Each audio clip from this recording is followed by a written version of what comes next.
최근 광주에서 확산하는 코로나19의 특징은 증상이 없거나 감염 경로를 알 수 없는 확진자들이 많다는 점입니다.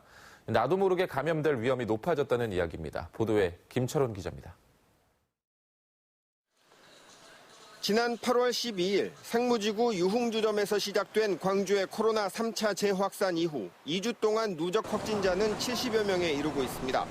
문제는 감염 경로를 알 수 없는 깜깜이 환자들이 크게 늘고 있다는 점입니다. 27명의 확진자가 나온 상무지구 유흥주점 관련 최초 감염자인 217번째 확진자와 7명이 나온 학습지 사무실 관련 최초 확진자인 258번째 확진자를 비롯해 이달 들어서만 9명의 감염 고리가 불분명합니다.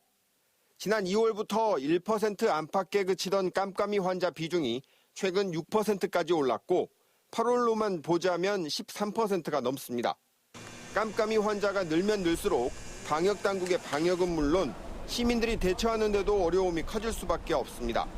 이미 지역사회 깊숙이 코로나 바이러스가 침투해 나도 모르게 감염될 가능성이 그만큼 커졌다는 것을 의미하기 때문입니다.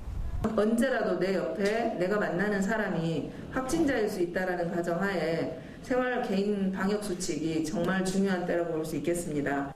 발열이나 기침 등 겉으로 나타나는 증상이 없는 확진자들이 많다는 점도 문제입니다.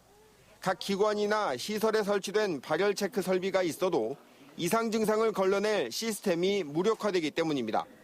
광주 지역 확진자의 절반 이상은 증상이 없는 환자들입니다. 누적 확진자 291명 중 무증상자는 153명으로 절반 이상이 증상이 없는 상태로 확진 판정을 받고 있습니다. 광주의 인구 대비 코로나 확진자 비율은 서울과 경기 다음으로 순위가 높아 위험한 상황입니다. 엎친 데 덮친 격으로 감염 경로도 알 수 없고 증상도 없는 환자들이 늘고 있어 현재로서는 외출하지 말고 마스크 착용과 개인 위생을 철저히 하는 수밖에 달리 도리가 없는 실정입니다. MBC 뉴스 김철원입니다.